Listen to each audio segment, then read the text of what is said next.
Ito pong taong na ito na susunod nating magpapahayag sa pagiging pribadong tao ay maraming natulungan sa ating bayan. Marami pong barangay para sa inyong kapatiran na ang mamamayan ay sanat na makainom ng tubig inumin. Sapagkat doon po sa mga lugar na yan, kagaya ng Pulo, Palsabangon, Malimboy Binan, binibili po ang tubig inumin. At kung pong makita niya ang sitwasyon na maraming maralitang mamamayan ang nahihirapang bumili ng tubig inumin, tinulungan po niya ito sa pamamagitan ng pagbabahagi ng mga water bag. At sa ngayon po nakakainom na sila ng libreng tubig inumin. Ganon din po yung pong ating mga musmus na kabataan na mahihina ang pangkatawan ng kanyang makita, tinulungan niya ito sa pamamagitan ng feeding program at sa pagkikipag-ugnayan sa ating mga paaralang pampubliko sa elementarya. Ganon din po, nagsagawa din po siya ng maraming medical mission para matulungan ang karamdaman ng ating mga kababayan. Nagkaroon din po siya ng job fair na kung saan ay marami tayong kabataan ang natulungan na magkaroon ng hanap buhay. At marami pa pong iba.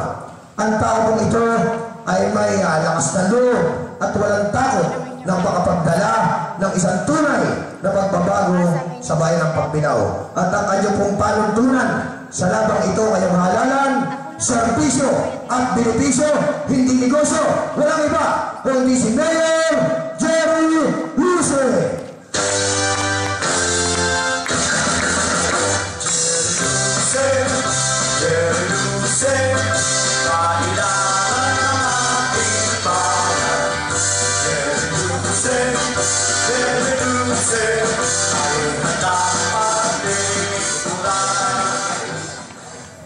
Magandang gabi po sa inyong lahat. Tayo ay nandito para makinig at suriin ang bawat isang magsasarita sa 3 taong panunungkulan kung sakasakaling maluluklok sa kanilang tinatakbuang posisyon sa ating bayan. Ako po, Sir Richel Luce, pangalawa sa kampal na anak ng Yumaong Domingo Pornela Luce at Berhinia Parangalan. Ito mong pagpilawin ng Barangay Castillo, naghahanap buhay sa Maynila.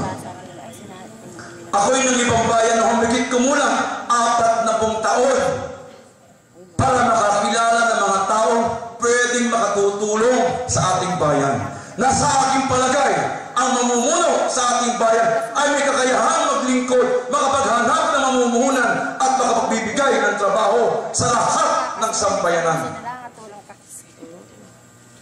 Ang mga Luce ay may malinis na reputasyon sa ating bayan. Hindi mga politikong tao, ngunit nagsipagsilbing tapat sa gobyerno at sa sambayanan. Mga kababayan, ako'y narito sa inyong harapan para patunayan na ako'y maninindigan sa laban kong ito. Taliwas sa mga sinasabing ako'y binayaran lamang o pagkikitaan ko lamang ang laban kong ito. Akin pong pinasisinungalingan ang aligasyong ito. 8 taong nakaraan, ano ang bayan ng Pagbilao? Ano ang kalagayan ng sambayanan?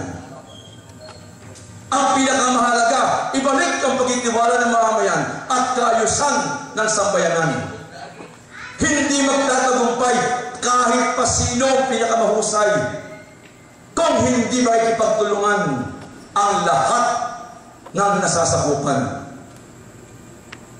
Kung gusto natin magtagumpay ang proyektong pang-gobyerno, pang-turismo, pang-agrikultura, pang-kapayapaan, pangkalikasan, pangkalusugan, kailangan ng isang pagbabago. Agrikultura. Una kong pagtutuunan ang sektor ng pangsakahan at pangisdaan. Na sa aking pagsasaliksik at pag-aaral, ito ang pwedeng makatutulong upang maiangat ang antas ng kabuhayan. Nasa pagsasaka at pangisdaan ang pwedeng makatutugon sa ating nararanasang kawalan ng makakain at hanap buhay. pantay na pagbibigay serbisyo at pagbabahagi ng gamit pangsakahan at pangisdaan sa lahat ng nangangailangan, kalaban man o kapanalig. Ini-emphasize ko po ang kalaban man o kapanalig. Bakit? Ang administrasyong nakaupong ito, kapag hindi bumoto sa kanila, lalo na ang mga magsasaka, hindi pagbibilhan ng fertilizer. Samantalang karapatan nila na pagbigyan, hindi naman libre, babayaran. Ay bakit ayaw pagbigyan? Ayaw pagbilhan. Samantalang yun, subsidy galing sa national government. Marami akong nalalaman kahit dun sa Malikboy, kapag hindi bumoto na magsasaka, hindi pagbibilhan. Tama ba yan? Samantalang nakapwesto na, nakaupo na, hindi balik kung talo ay nakapwesto na, dapat pantay-pantay ang pagtingin. Kalimutan na ang politika, hindi. Namemersonal pa rin sila. Tamang ayuda at pagmamalasakit lamang ang kailangan. Magtatagumpay lamang ang lahat ng ito kung ang mamumuno ay bibigyan ng prioridad ang agrikultura. Susubukan ko ang pagpapalaganap at pagbibigay kaalaman tungkol sa organic farming. Bibigyan ng tamang kaalaman ang ating mga kababayan upang magkaroon ng hanap buhay sa pamamagitan ng paggawa ng organic fertilizer. Tuturuan at bibigyan ng kaalaman ang lahat para matutulan ang makabagong pamamaraan ng pagsasaka, ang mechanical farming. Bakit ko po ini-emphasize ang mechanical farming? Nakita ko kung gaano kahalaga ang agrikultura. Nakita ko kung gaano kahalaga ang pagsasaka. Samantalang ngayong pagtanda kong ito, nakita ko sa lahat ng susunod na henerasyon, ayaw na, wala nang gustong magsaka dahil sa computer, dahil doon sa mga bagong teknolohiya. Kaya nga po, ito lamang po ang pamamaraan para hindi maghirap ang susunod na henerasyon. Palalakasin ang suporta ng pamahalaan sa pagpapadaloy ng tubig sa mga magsasaka sa kanayunan. Ang pangsakahan at pangisdaan ay bahagi ng pagtaas ng ekonomiya ng ating bansa. Hindi po maghihirap ang buong Pilipinas kung walang agrikultura. Isa yan sa yaman ng mga Pilipino. Kaya lamang ang nakapesto, ang nakaupong mayor, walang pagmamahal. Pagkos, sinisikil pa ang karapatan ng mga magsasaka. Turismo. Bigyan pansin ang magagandang tanawin ng ating bayan upang ipagmalaki at maipanukala sa mga lokal na kababayan at mga kaibigang dayuhan na meron po tayong itinatawag ng magagandang lugar para magkaroon ng hanap buhay ang ating mga kababayan. Magtatagumpay ang lahat ng ito kung bibigyan ng malasakit ang turismo. Mga kababayan, pagmasdan po ninyo ang larawang ito. Ito po isang taon ko nang kinikimkim. Pagmasdan ninyo. Ito po ay nasa bundok ng Bagong Bungan. Ang tanong, bakit kinakwari? At kung kinakwari at may permit, nasaan sino ang kumikita? Samantalang ang Barangay Bagong Bungan hanggang ngayon po ay wala pa rin income. Tanong, sino ang kumikita? Alam niyo kung saan dumaan to? Dumaan po ito ay sa Barangay Palale ng Tayabas, Quezon. Ay bakit doon dinaan? Samantalang dapat ang nakikinabang ay ang mamamayan, lalong-lalo na ang Barangay Bagong Bungan. Nasaan ang pera? Ang ginigiba mo ay ang bundok ng Bagong Bungan. Maawa kayo, suportahan nyo, ingatan nyo ang kabundukan. Walang pagmamahal, pang sarili lamang ang iniintindi. 10 taon na daw po ito. 10 taon na kinakwari. Ang tanong ko, nasaan yung 8 na kagawad ng bayan? Bakit hindi alam ang nangyayari? Bakit tahimik ang sangguniang bayan? Sabihin, hindi ninyo alam na nangyayari sa Bagong Bungan? Pagmasdan din po ninyo ang larawang ito. 1986 pa po ako nagpapadala ng mga turista sa Lampas Cueva. Na tuwing 1:00 ng hapon, dadalhin ko ang mga turista ko sa gitna kung tawagin bilaran. Nasaan na po ang sinasabing bilaran sa gitna ng Barangay Pulo at Barangay Bantigi? Kinuha din ng pamilya tumatakbo, ang anak ay tumatakbo congressman sa First District ng Quezon. Hinakot ang mga buhangin.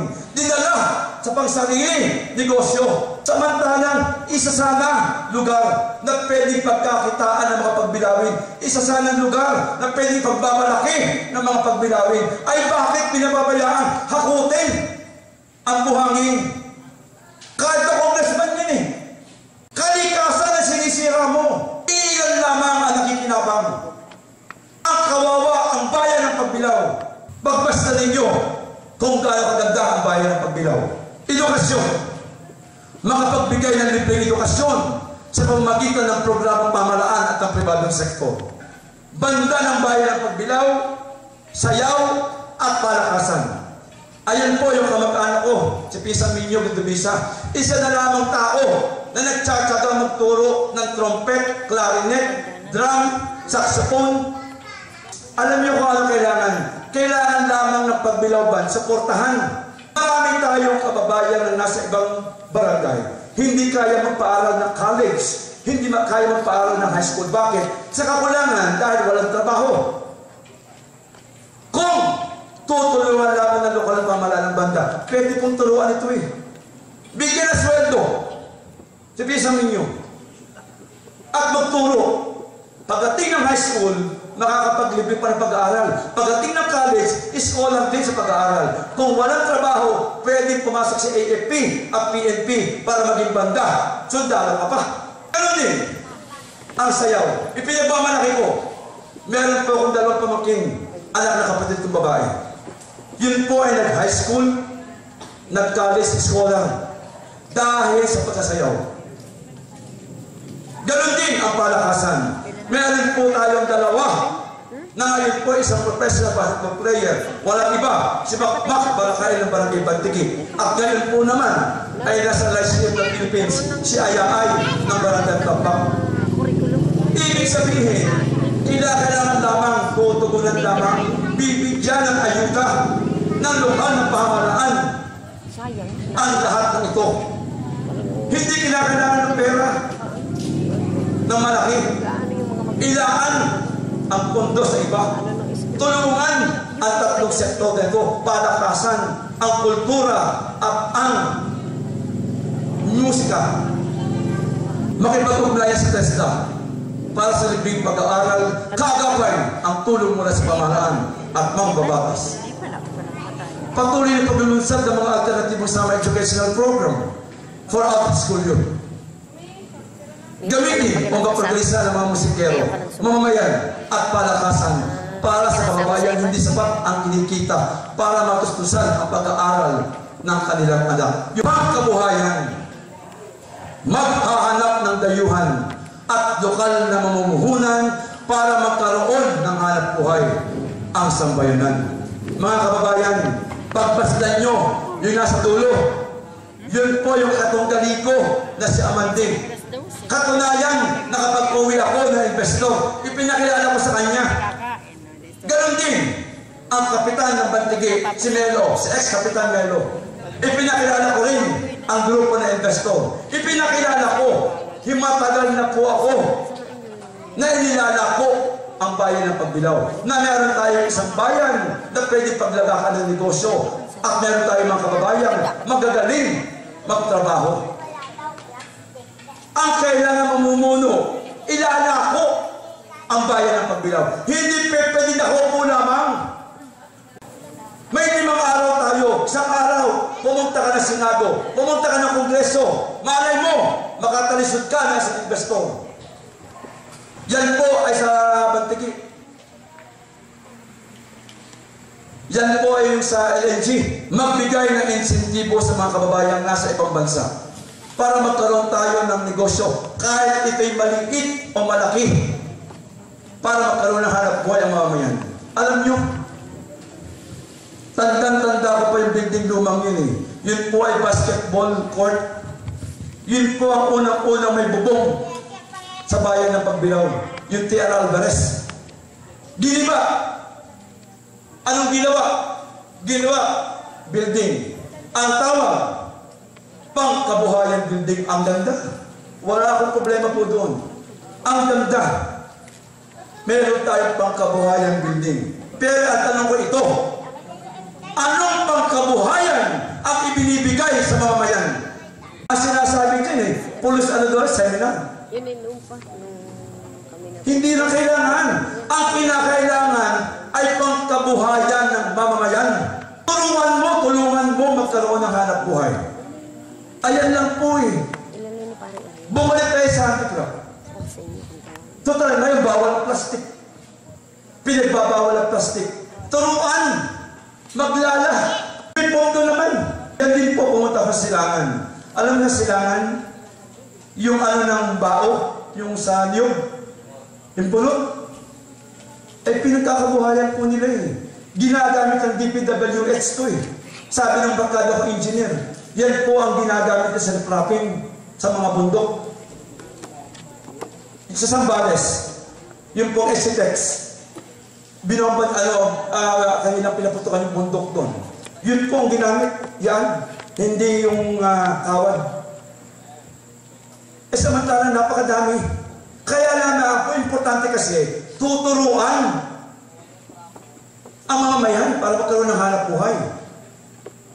Magsagawa ng pagsasanay sa mamamayan ukol sa pagkatatag at pagpapalakas ng negosyo. Palakasin ang suporta sa kooperatiba ng bayan kung meron man. Gawing investor-friendly, predictable, and consistent ang polisiyang ipaiiran, pangkapaligiran. Ang malayang daluyan ng tubig sa ilog, estero, kanal, ang magdadala ng tubig sa kagubatan at kabundukan. Ang makapipigil sa baha habang pinuputol ang mga kahoy, habang nakakalbo ang kabundukan, habang barado ang estero at kanal, habang may sagabal sa mga ilog, may panganib, may sakuna at trahedyang darating. Ayaw pong mangyayari ang nangyari sa General Nakar. Isang barangay, tinabunan ng lupa. Mahalin natin ang kalikasan. Kung tayo may kamag-anak na nagpuputol ng kahoy, pagsabihan po natin. Bagkus, magtanim pa nga tayo para sa susunod na henerasyon. Kawawa ang mga susunod na henerasyon. Kung tayo walang pasing kung babaliwalain natin ang kabundukan at ang mga kahoy. Yan lamang ang buhay. Hindi pera. Kalikasan, yan ang yaman natin. Buhayin at suportahan ang programa ng reforestation ng bayan. Ibalik ang sigla ng bayan sa pamamagitan ng mas matibay na pagkapatupad ng solid waste management. Bumuo ng Environmental Corps na maninindigan upang mas aktibo ang mga mayan sa pangangalaga ng kalikasan. Alam nyo, napakadali po nung nakita ko yung school ng binaan, yung papunta ng Hopper, yung Bandaron. Pwede pagbugamuho yun hanggang highway. Huwag sana mangyari sa bayan ng Pagdilaw. Mahalin natin ang kinabukasan ng ating mga anak. Pangkalusugan, bibigyan ng kaukulang pansin ang pangangailangan ng lahat ng senior citizen. Mahal ko ang tatay ko. Mahal ko ang nanay ko. At lalo mas mahal ko ang lolo at ang lola ko. Bibigyan ko ng lahat ng tulong ang lahat ng senior citizen. Hindi ko gagamitin sa kampanyahan. Hindi ko gagamitin sa eleksyon. May isang grupo, may Magna Carta, may batas, senior citizen at PWD dapat pantay ang pagpantingin. Ay bakit ang PWD hindi sinusuportahan? Ang senior citizen sinusuportahan. Dahil ba ang senior citizen ay 6,000 at ang mga PWD ay nasa 500 lang? Pag bumoto, mas maraming bumoto yung senior citizen? Hindi dapat ganun. Dapat na mas kalagain, mas bigyan ng tulong ang PWD. Dahil ito yung may kapansanan, kahit sa pumunta ng ahensya ng gobyerno, priority ang PWD. Katunayan, yan po ang Vice President ng PWD ng Pagbilao. Si Amit, taga-Pulo. Kaya pinaahan ko po, nilagyan ko ng paa. Pagpapatunay na kahit hindi ako nakapwesto, may magagawa ako. Inilapit ko kay Senador Lacson. Nagkataon po, ang PCSO chairman ngayon ay walang iba, si ex-governor Ayo Maliksi, dating governor ng Cavite. Ang ginawa naman ni Chairman Maliksi, dinala sa UERM. Yan pong UERM sa Santa Mesa, yan po ang nagbigay ng paa. Ipinapakita ko lamang na may magagawa ako. Hindi man ako nanunukulan. Isipin nyo, January pa, ako ang gumagastos sa PWD ng Pagbilao. Ipinagtatago yan ng DSWD. Samantalang may dokumento ako na dapat pantay ang pagtingin ng senior citizen at ng PWD. Tingnan ninyo, sa pag-ikot ko, sinasabi ng planta, wala epekto. Sa Pulo po, marami na may hika. Sa Pulo, marami na may galis. Ang plano dyan ay hanggang phase 6 na coal. Isipin nyo, coal. Kaya umuwi yung Vice President ng Amerika, pumunta lamang dito para ikampanya na huwag suportahan ang coal. Alam nyo, ayokong dati ang panahon. Kung ang mamumuno ay papayagan ang paglalagay ng coal plant. Tandaan niyo, hindi ko alam kung papaano, kung saan pupunta ang mga mamamayan kapag nagsabay-sabay ang sakit. Kung ako mamumuno at ako mauupo, pahihintuin ko na hanggang phase 3 lang. Kasi nandiyan na yun, ginagawa na yun. Pero kung yung 4, 5, 6, sobra na. Huwag naman po. Maawa naman kayo sa ating mga anak. Maawa naman kayo sa inyong mga apo. Anong magagawa mo sa bayan ng Pagbilao? Gumawa na isang pulisya ang pagkalusugan na matitiyak ng lahat ng mga mamamayan ay magkakaroon ng karapatan, isang quality health care. Alam nyo to, bawal ang epal, makialam, magsumbong.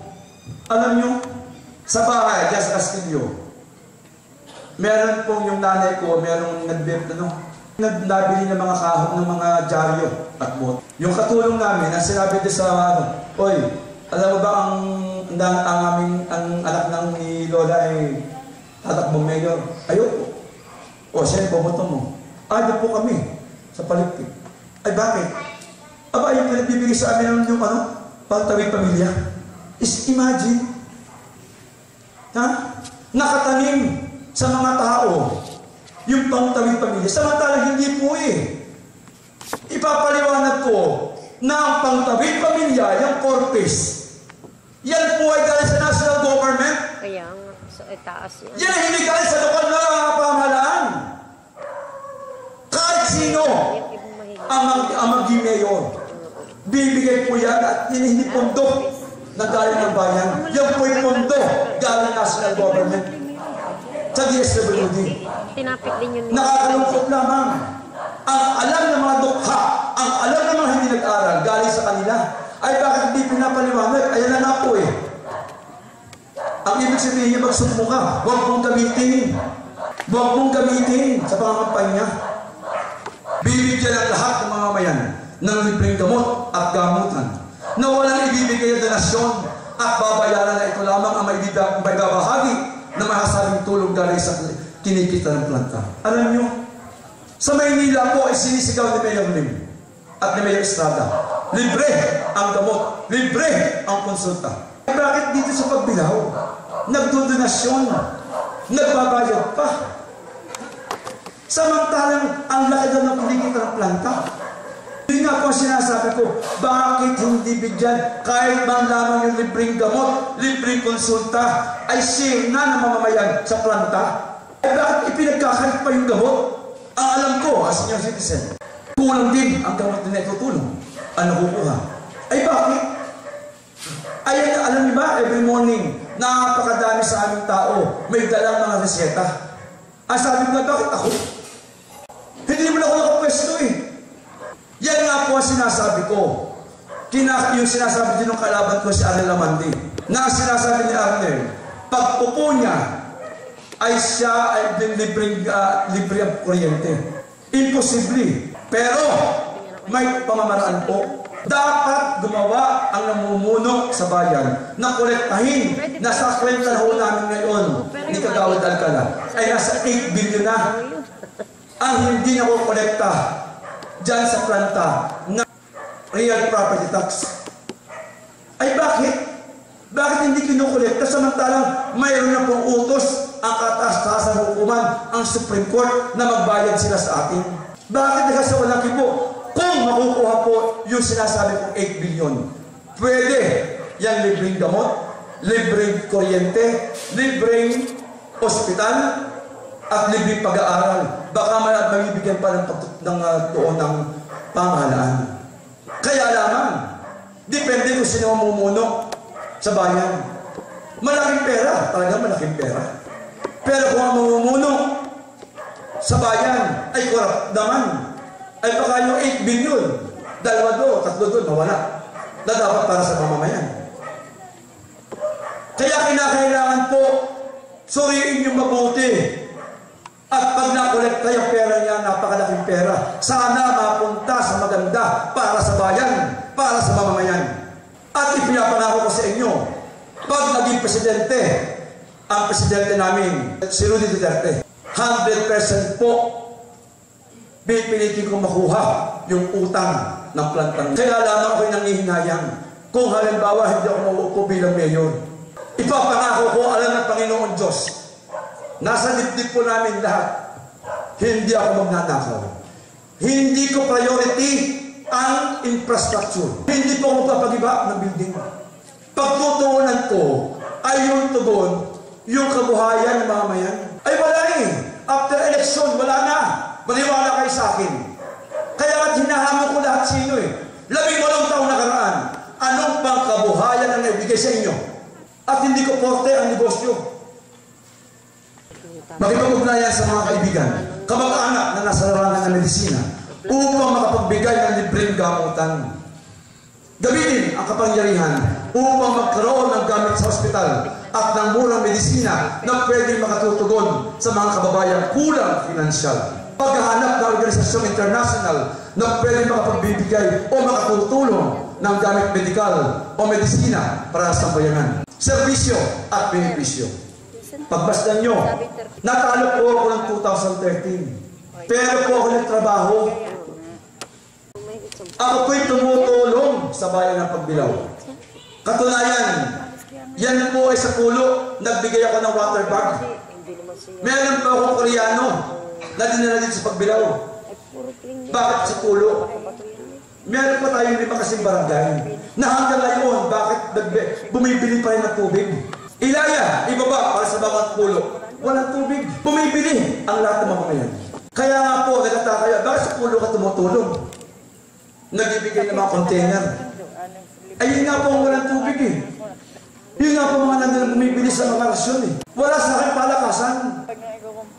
Kung sino nangangailangan at sa pag-aaral ko ay kailangan ng tulong, hindi ko mukhang mag-aanak kita. Bibigyan kita o kaibigan kita. Kinakailangan, tingnan mo muna kung sino nangangailangan. Para sa Bawon Elementary School, yan po yung Binaan Elementary School. Polo North Elementary School, Malipoy West Elementary School. Yan po sa ilalim para sa Bawon. Naglalakad ako. Hindi ako nanunukulan, hindi ako musyal. Ako'y talo. Anong date? 2013 po ito. Yan po yung binisita ko mga deep well. Kasi kinakalakas yung container. Pwede po galing sa deep well. Galing sa bangbang. Huwag lamang alat. Yan po ay sa Palsabangon. Yan po yung gift-giving ko. Sa barangay Pulo din. Yan po yung feeding at gift-giving ko. Sa Palsabangon. Sa Pulo. Yan po yung ibibigay ni Sir Gingona. Ipapakita ko sa inyo kung bakit. Yan po ay sa Tulay Buhangin. Yan po ay sa Alupaye. Yan po. Pagbasa ninyo yung mga teacher. Ako po ay lahat po ng feeding ko ay nanggaling kay Senador Gingona. Meron din po ako medical mission. Ito po ay ginawa ko sa Piunas. Kasama ang Mechanized Brigade ng Philippine Army. Wala po akong koneksyon sa doktor. Ayaw kong pumunta sa QMX. Sila po ang provide ng doktor sa akin. Yan din po sa Tukalan nung magkaroon ng medical mission. Pampalakasan. Suportahan, palakasin ang sangguniang kabataan sa kanilang proyektong pangkalusugan. Buhayin ang sektor ng palakasan sa lahat ng kategorya para makapagbigay ng libreng pag-aaral sa mga kabataan. Yan po si Bakmak Barakael ng Barangay Bantigi. At ito po naman si Ayaay ng Lyceum of the Philippines na ngayon po kasalukuyang nasa NCAA. Ang kapayapaan. Ang tama ay manatiling tama. At ang mali ay hindi pwedeng maging tama. Panatilihing pantay, katao, ang batas na pinaiiral sa bayan. Pagsuporta sa Bantay Bayan Organisasyong Sibiko at sa labing na katarungan pambarangay. Pagsuporta sa pagsugpo at sa kriminalidad at bawal na gamot. Mga kababayan, yan ang problema natin. Hindi lamang ang bayan ng Pagbilao. Hindi lamang ang lalawigan ng Quezon. Problema, droga. Ang akin pong tinututulan dito ay hindi yung bata nakakulong. Pabayaan natin ang korte na humatol ang korte kung ang bata ay may sala o wala. Pero ang pamamaraan ng panghuli ang aking tinututulan. Ipagtulungan at suportahan ng AFP-PNP upang mapanatili ang katahimikan sa ating bayan. Mga kababayan, tayo narito sa pagtitipog ito. Sa iyo ito kailangan natin magkaisa na ang layunin sa tunay at makabuluhang pagbabago. Kaya ko magdala ng isang pagbabago. Sa aking palagay, ito ang hamon sa ating lahat. Ang political na krisis na kinasaktan natin ay nilikha rin sa natin kahinaan bilang isang mamamayan. Ang kawalan ng conclusion sa paglaban sa maling daan. Hindi sapat tayo namin kalahok o kabahagi ng isang kasaysayan. Ang fundamental na hamon sa atin ay kung paano tayo nilikha ng isang bagong kasaysayan laban sa kahirapan. Wala tayong ibang nakasat-armas kundi ang ating pagkakapit-busy. Wala tayong ibang kayamanan kundi ang ating pagkakaisa. Ang kailangan lamang isang matibay na paninindigan sa sarili, kabalikan ng sambayanan. Muli nating may tatambal sa politika at tablado ng mamamayan ang agenda ng revolusyon para sa tunay at makabuluhang pagbabago. Ating bigyan ng revolusyon at lubusin ang agenda at demokratikong revolusyon pangmasa. Isang revolusyon ng masang pagbilawin upang lumikha ng mas magandang bukas laban sa kahirapan. Wala akong sandata kundi ang katotohanan. Wala akong sandalan kundi ang batas. Wala akong inaasahan kundi ang hustisya.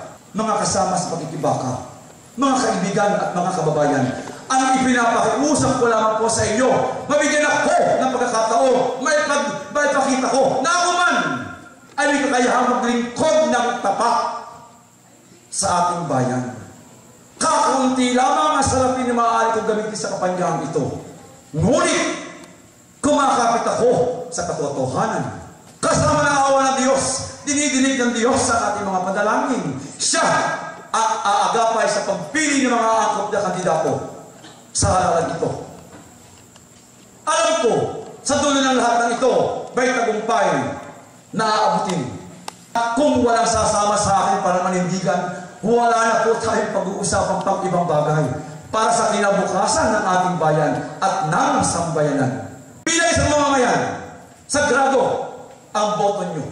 Ang pagbebenta nito ay pagbebenta na rin yung kinabukasan at kinabukasan ng inyong mga anak. Uulitin ko, bilang isang mamamayan, sagrado ang boto nyo. Ang pagbebenta nito ay pagbebenta na rin ang inyong kinabukasan at kinabukasan ng inyong mga anak. Kailan pa tayo magigising sa katotohanan?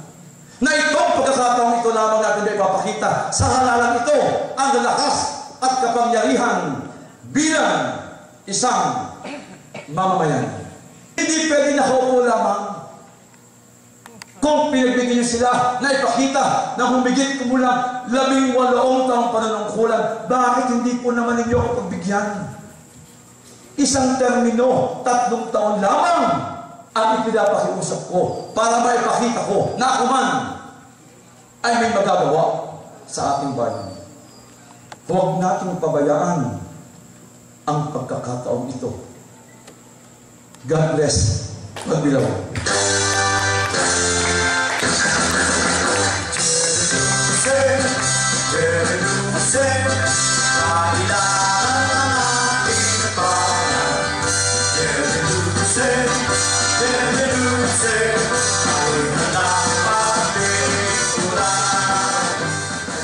At sa pagpapatuloy po, kung meron po kayong katanungan, ay handa na po ang Team Cherry Lucy na sagutin ang inyong mga tanungan sa abot ng kanilang mga kaya, at ganun din ay yung mga pagsabi ng kasagutang pawang katotohanan lamang. Kung wala naman po halimbawa katanungan sa ating mga kabarangay dito, ay tinatapos na po natin ang meeting na ito, na baon ang taos-pusong pasasalamat sa naging masaya at makabuluhang meeting ng Team Cherry Lucy ngayong gabi, at meron pong nais ipahayag si Mayor Cherry Lucy. Salamat sa inyong pagkisagang makinig sa amin.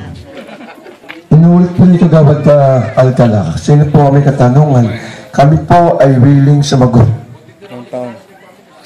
Kayo po ay huwag mahiya.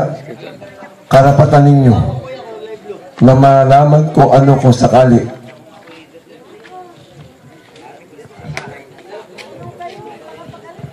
Kung wala po kayong katanungan, ay ito'y naitanong sa aming mga nadaanang pagme-meeting. Ang nadatanong po sa aming malimit ay kung totoo daw po yung sinasabi ng isang kandidatong mayor na si Amande, na pag siya daw po ay nanalo, ay magkakaroon ng subsidiya ang pagbabayad ng kuryente sa Meralco, o di kaya ay mababawas at malilibre yung iba. Ito po ang kasagutan na sasagutin ni Mayor Cherry Lucy. Ako po'y nakipagtumusta sa DOE. Sinabi na po sa akin na hindi makakaroon ng libre or discount sa pagbabayad ng kuryente ang bayan ng Pagbilao. Bakit? Tayo po ay under ng Meralco. Kung kasalukuyan tayo under ng Leong Ginto, Kooperatiba, baka pa. May sinasabi pa siya, yung subsidy. Tama, yung subsidy, pwedeng palibre. Pero hindi niya nababanggit sa tao. Dapat munang maningil siya sa planta. Dapat maningil muna siya sa planta para mapalibre ang lahat ng mamamayan, mapalibre ang kuryente. Hindi pag-upo niya ay libre ka agad. Hindi po magiging libre. Kinakailangan ay magkaisa munang masingil. Ayun na nga, ano po ibabayad kaya ni Aral Amande kung saka-saka siya magme-mayor para mapalibre ang bayan? Walang sinasabi ko sa kukuha ng pambayad.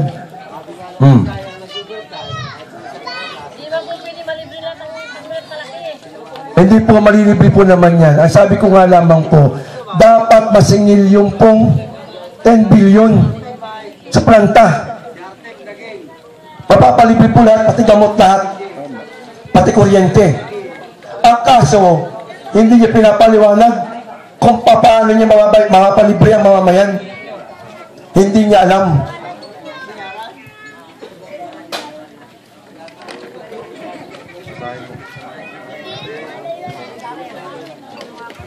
Ang totoo po niya, nung marinig ko po yung mga pagpapahayag ni Kapitan Amande bilang mayor, ang unang naging katanungan ko, yung sinabi niya mapapalibre, ay saan siya kukuha ng pambayad?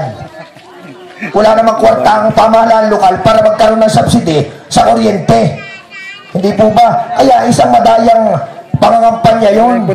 At kung alam naman niya, dapat nagpaliwanag siya kung paano lalaki ang pundo at ira ng Pagbilao, saka siya mangarap na makakapagpalibre ng kuryente. Kaya ang sagot ko sa kanya ay madaya siya magpaliwanag at hindi niya alam, kahit siya'y kapitan ng pulo, ang mga sistema at patakaran ng isang panunungkulan bilang punong bayan. Kasi Kung siya'y talagang marunong, dapat bago siya mangako sa tao, sinabi muna niya kung paano palalakihin ang ira. Hindi kagaya ng Team Jerry Lucy na kanina pa namin hinimay sa inyo na para magkaroon ng sapat na kaginhawahan pagbabago ang bayan ng Pagbilao, ang unang tatargetin mo, magpalaki ka ng pondo.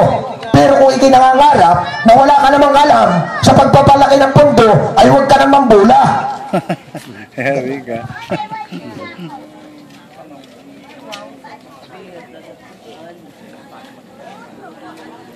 Paano daw ang Team Jerry Lucy?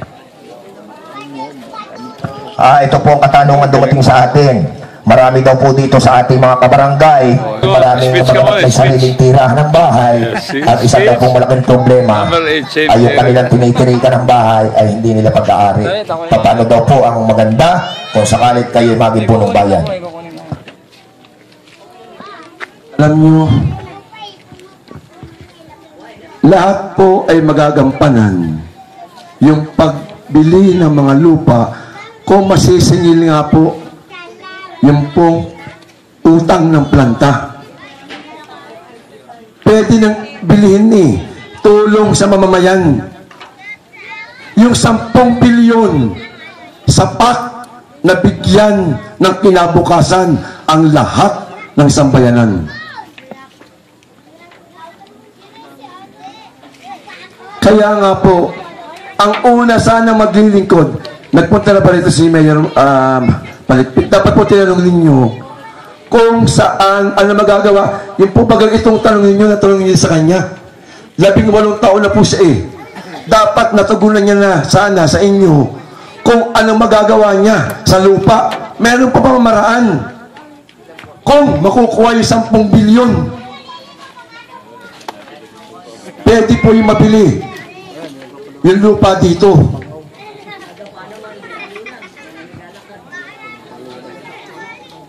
Ang kailangan lamang ay makuha. Pati nga po ospital may sinasabi ay magpapagawa ng ospital. Kaya po naman natin magpagawa ng ospital.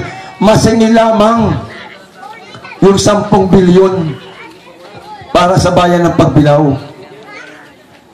Para wala na rin kumatok sa bahay ko tuwing umaga, napakadami nang hihingi ng gamot. Lahat po ay matutugunan.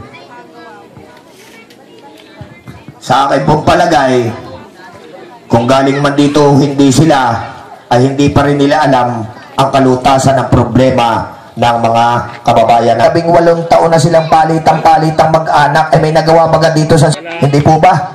Kaya ang masasabi ko sa inyo, ay walang bulahan. Nangampanya sila dito. Pagkatapos hanggang ngayon, 18 taon sa panunungkulan, pati mga konsyal, 12 taon, may nagawa baga. Kami wala pa rin nagagawa. Pero tandaan ninyo ito, pag napagbigyan nyo ng pagkakataong kaming manungkulan at tayo sama-samang nagtagumpay na masingil ang real property tax, sisiguraduhin ko sa inyo na sa malinis na pamamaraan ay re-resolbahin natin ang problema ng walang sariling tirikan ng bahay. Ano ang magagawa 18 taong nanungkulan? Bakit hindi sila nag-interest na singilin? 18 taon na nakaraan, bakit hindi nasingil? Yung 10. Meron po ba katanungan? Ariel.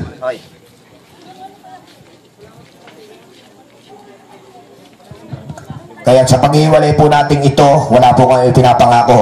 Kung sakasakalit tayo ito'y magtatagumpay, ang Team Jerry Lucy, ito nga ang kahiling ko sa inyo, tinuulit ko, magsama-sama tayong sumingil ng kaukulang real property tax. At pag lumaki po ang ira ng bayan ng Pagbilao, sama-sama din nating resolbahin ang inyong problema.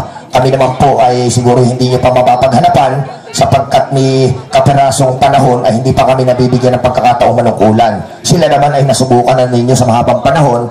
Ngayon, kung tayo po ay maglalakas ng loob na magtiwala sa Team Jerry Lucy, ay baka sakaling may makamit tayong bagong bukas, magandang pagbabago, at maisa sa katuparan yung matagal na nating minimithi sa buhay na matagal na rin namang nabigo na mga kasalukuyan at dati ng nanungkulan. Mayroon pa po bang katanungan, mga kasama? Yung mahalagang isyo, maaari din yung itanong sa amin, yung mga narinig ko sa iba, kung may katotohanan ba kanilang mga sinabi. Kaya ngayon po ay tahasan namin ipinapaliwanag yung kanilang mga ginawang kampanya na para sa amin na pananaw ay hindi naman tugma at hindi makatotohanan. Kaya aming nililinaw po sa inyo. At nasa sa inyo na po sana pangunawa at pagtitimbang-timbang kung sino ba sa amin dalawa o sa aming tatlong naglalabang partido ang sinungaling at sino ba yung nangangarap lamang. Kayo na po ang bahala. Alam ko namang batid ninyo at nasaksihan nyo kaming lahat. Kaya kung meron pa pong katanungan, ay handa pa rin po kaming tumanggap ng katanungan. Kung wala naman po, ay taos-puso po kami nagpapasalamat at sana po ay tayo magkasama-samang muli at mabuhay po kayong lahat. Gandang gabi po at maraming salamat.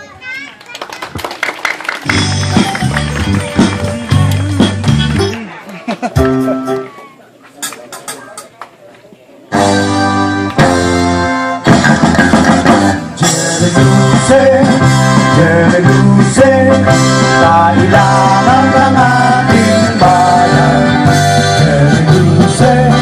Jerelusé, kalihatang paglingkuran. Jerelusé, tunay na maaasahan. Siyang pag-asa'y katuparan, kaunlaran ng ating bayan. Jerelusé, talino't sipag ay taglay. Jerelusé, tunay na kaibigan.